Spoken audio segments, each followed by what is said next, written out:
Hi everybody, I am Denise Harlow, the CEO of the National Community Action Partnership, and I'm joined today by Diane Lee, our Communications Director, and today we want to talk to you about our new Executive Director, new CEO Boot Camp. Diane? So this is my first one, so I don't know that much about it as well, and I'm excited to be a part of this. But what exactly is it? Our new ED Boot Camp is really a chance for new executive directors and CEOs. And by new, we really mean folks who've been in that position less than 5 years. Because it takes a while to kind of get into the job, figure out what all the moving parts look like until you're kind of settled into that position. And while we certainly want to be serving our more seasoned executive directors and CEOs, we think it's important to have a space for new folks coming in the door who have a chance to really acclimate and try to develop a cohort amongst their colleagues across the country who are new themselves. Yeah, it's not always easy coming into a new job, so in any position, but especially an executive director. So I could see where we would want something like this. For those folks who are new, want to take part in this, give them an idea of what the agenda is going to be, what they're going to learn. Sure. The community action learning curve sometimes can be incredibly challenging. There's a whole bunch of new acronyms. There are all these national partners. There are state associations. There are these things called RPICs. What do these things all mean, and how do we fit them all together? So what I really like about this new Executive Boot Camp agenda is that we have the national partners being there. We have David Bradley from NCAF coming in and starting us right off with the history of community action, talking to us about CSBG, where we are currently in terms of reauthorization and other issues. We have Eleanor Evans from Cap Law. She's been in Cap Law a number of years, and talk about an expert on CSBG from a legal perspective. Eleanor can answer any question any of us have about CSBG, how it needs to be implemented, what the rules and regs are around it, and she'll also be talking about board governance and finance and other issues as well. And then we have Wipfli, Denise Toby from Wipfli. Wipfli is a national accounting consulting firm. They do a lot of training for organizations that get federal grants like CSBG or Head Start. And the rules and regs around that are numerous, too numerous for me to know all the little specs and details that we have to. But executive directors need to have some level of comprehension about those rules, but also how do we lead on financial management? How do we make sure our financial reporting to our boards is comprehensive but not overwhelming, but really hits the details? How do we make sure that we understand what our balance sheet really tells us about the financial health of our organization? So to have Denise Toby, Eleanor Evans, and David Bradley, hopefully along with myself, being there, we can really try to dive into a lot of those core areas that as new execs, sometimes really are things that we are challenged with. We come in with certain talents or skills, but the plate that an executive director has to balance is so large that we hope that this boot camp is a space to talk honestly, dialogue with one another, walk away with new information, and really be prepared to move out and go back home and know who you can pick up the phone and talk to when you have some significant questions. So there is quite a bit of networking, it sounds like, as well, with people who, like yourself, who've been there, done that. Definitely.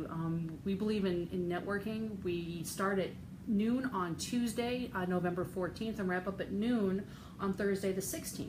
That gives us, we're going to be, part of your registration fee will cover 2 lunches and 2 breakfasts. When you sit with one another and eat meals together, you can share, you share things differently. Both evenings of the event, while we don't have a paid for dinner, we will be going out in groups for those who are interested to kind of bond over dinner, hanging out, trying to process what went through the day, but also sharing personal experiences and getting to know one another to really build that cohort idea. So again, when you get home, you know who you connected with professionally, and maybe even you had that personal connection with that you can pick up the phone and say, hey, this is a problem I'm having. I need to process it with somebody. And you can't always do that within your own organization as an executive director, but if you know another colleague who's going through similar things, they can much more relate to those questions. Yeah, it just makes it so much easier for you to do your job. It's a big help. Yeah, and so a lot of new EDs out there, because we have a whole workforce that is leaving, correct? Yes, if you've been reading the Daring to Lead studies that have been coming out over the last 15 years or so, we have been watching this wave of retirements waiting to happen. We know in community action too, folks have been in those executive director chairs for decades. We had one state who told me within a 4-year window they had 70% of their executive directors either retiring or were going to retire. So that's a huge turnover in community action. So we know we have a lot of new folks coming in the door, both in our network, but all sorts of nonprofit and for-profit companies. We have, 10,000 baby boomers a day, I think, aging to 65. So we need people ready and willing to move up, and we have them. I have no doubt about that. We see a lot of agencies hiring from within our network, which is great. But even if you come in from inside or outside the network, coming to this space, you connect differently. Having been in community action off and on and in and around, sitting in that ED chair is a different place to be, even if you've been at your CAP agency for a long time. Yeah, because you've been a new ED a few times, right? Twice, right? And it's always a different learning curve. It's always nerve-wracking. And even having been here at the partnership before moving into this chair, you think you kind of know what's going on, but as many of you have found out as executive directors, you never quite know until you're sitting in that chair. And again, being able to pick up the phone and talk to somebody that you've known, you've met, you've trusted is an amazing benefit. So talk to us a little bit, you mentioned the fiscal, a little bit of the board governance, but let's talk about these training topics a little bit more so they understand there's human resources, strategic planning. That's the meat of it. Yes, and we'll start off with governance, right? Working with a board of directors is incredibly rewarding. They are dedicated volunteers who believe in the mission of the organization so much that they want to sit at this table and help you govern. But how do you manage a board, different personalities, the board as a whole versus individuals, officers, committees? That's a lot of different balls for an executive director to try to juggle. And how do you prioritize? How do you navigate those relationships so you as an organization can achieve the goals you really want to accomplish? So we're going to spend some significant time on governance and working with your board. Because as an ED, you work for your board, but you also have to work very closely with your board. On the financial side, a number of execs do come in because they were the prior finance director, and that certainly gives them a leg up on understanding finances. But a lot of us aren't the finance director. So how do we make sure we understand, again, what our financial reports say? What does that balance sheet tell us? What do our audits really tell us or not tell us? And how do we make sure we're leading our organization around finance? But you mentioned strategic planning. There are human resources. Those pieces are big elements of the executive director's job.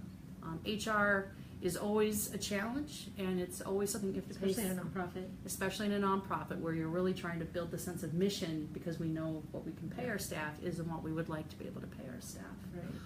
Strategic planning, with the new CSBG org standard, certainly we know a lot of agencies are kind of wrestling with the strategic planning piece, but that plan really helps give the vision and the direction for the organization. And what's that ED's role vis-a-vis the board? And we really want to have some space to talk about that. And what we took from our feedback from last year, which was our first boot camp, is that the training is solid. You know, we like having the national partners there. It was important to meet those the right people at the right time. But making sure that we put enough time in for peer-to-peer conversations. So I think we're going to try to build in additional small table conversations, more peer-to-peer sharing. So we try to really build that cohort that can sustain that cohort over time. I see. And how did that go last year? Since I wasn't here, it went pretty well, right?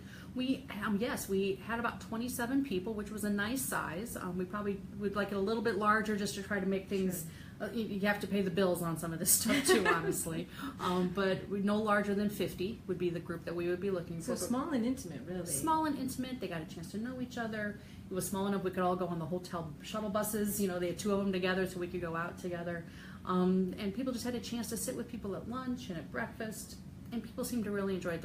What we heard from the feedback was really positive, except that they would have liked, I think, more peer-to-peer sharing time, more small group conversation about the topics at hand. So we're going to try to do that this year. That's awesome. And we've had a couple of people ask, why is this just for new people? Why not for seasoned folks? Right. But what is the real reason for that? Well, and we've heard that there are some seasoned executive directors who would really love to have this experience, and I think there's things that we should be doing to explore those opportunities to bring together cohorts of executive directors. And if you were at our August convention, we had our first kind of ED space on Thursday afternoon. ED caucus, I think, is what we called it. Right. And we had so many people come to that, and I think there's space in there to really build that space for executive directors to have those peer-to-peer conversations. So, but as a new cohort, how do we help new folks figure out who do I call? Who do I bond with? Who can I create that learning experience with? But we are looking at having also a panel of seasoned execs to kind of join in if we can, to see if we can't connect them with some seasoned folks who. Yeah. We've talked about doing a mentoring program that has challenges certainly in terms of capacity and staffing for that, but that's something we're open to, and we'll be doing a membership survey soon, and if that's something the network would love to see us do, we'd love to hear about it and see what we can do to implement something. I would like see that. where that would be very beneficial to have someone, not just somebody new who's experiencing, oh, the earth is falling down because I'm new, but somebody who really has been there and says, I know what you can do this. So that sounds like a marvelous thing to have. How is this different from the MLTC? Because we have that coming up in January, and that is for management leadership training. So how is this different? Yeah, our winter conference is coming. The 10th, I think, of January, something like 9th through the 12th of January. Right, behind the scenes, keeping us in line. And that event, and we've taken network feedback and said, don't make it a little annual convention, make it a true leadership conference. So we're really doing deep dive sessions this year. I mean, we will be in Houston for that event, even though the hurricane came through. The hotel and the city are ready for us, so we're excited by that. So that is, I think, an important piece of a new executive director's development, to come to these larger events and be engaged with their peers and colleagues. What's different about the boot camp is that it's focused, it's intense. There's very little downtime during the day, right? We will eat and have dinner together, but during that day, it is solid and intense. It's we call it a boot camp because it is a solid couple of days of You're learning. You're going to kick our butt, right? Yeah, and people, how much information can I absorb at any one time is part of the challenge, but there's so little time nowadays to do something. Did we just go off for a second? I think we went off for a second, but it looks like we're back live. So that's live for you. So we can't get away for a week anymore, or 2 weeks. And some of those leadership academies used to be a week long, and they still do exist, and they're great if you're able to do that.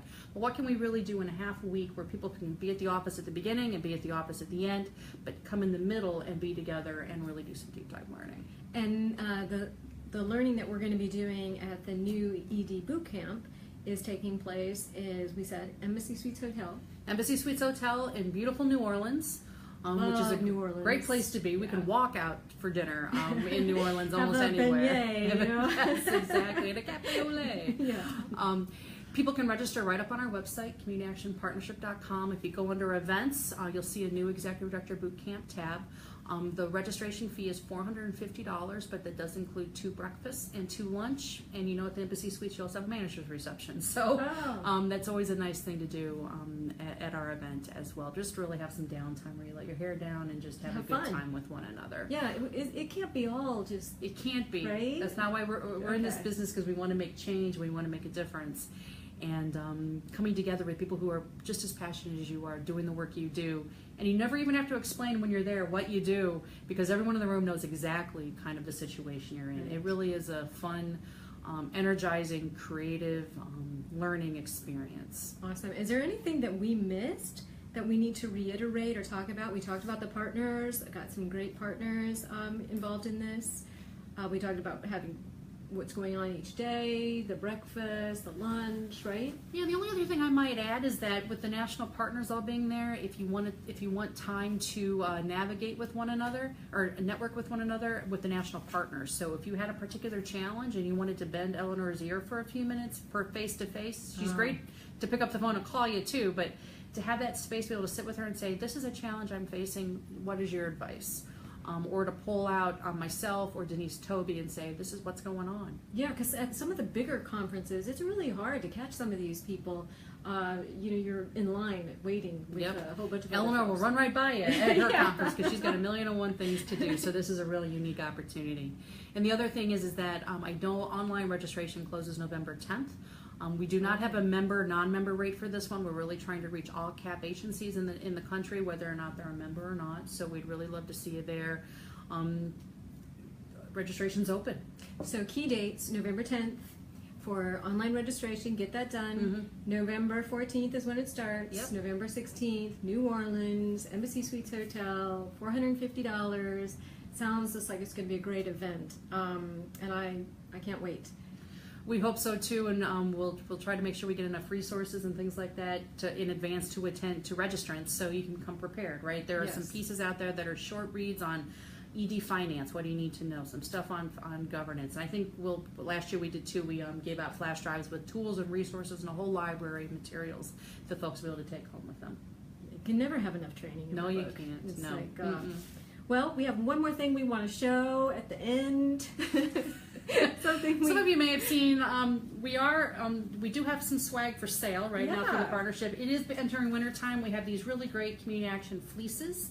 This is my winter coat in DC. I'm telling you, doesn't get much colder here, so this is enough for me, but these are great. And we have a new swag item that we'll be releasing at our winter conference. We have Huggy Heart socks. You know you're going to want some. So just some things that are coming available. I love what it says too. Helping people, changing lives. It says, yeah, these are really cute. Yeah. I mean, but we grabbed the biggest pair out there. 10 to 13. So, but there's other sizes. Yeah, so you can never have too much community action swag, I don't think. So we look forward to seeing folks in New Orleans and in Houston, and next year I know conventions in Philly. So I mean in Denver, excuse me. Go back to Philly. She still wants to go to Philly. Last year, you liked it. So you had fun, didn't you? I did have fun. The karaoke was a good time. So we hope that we'll see many new executive directors with us in New Orleans. Sounds fun. Thank you, and we want to thank you for watching. I hope some people watched. And we'll have upcoming Facebook Lives. I think we're going to try to do one every couple of weeks. Every other Thursday, I think, is the goal. And next time it will be weatherization. Yeah, because it's weatherization month. And get your toolkit up. I think it's up on our website. I know it's up on the NASCAF site as well. And it's an awesome. Yeah, Natalie Kramer will be talking all about energy and weatherization. So yeah, they did a good job. Keep an eye on our Facebook Live feed. Thank you. Thank you. I think we have to finish.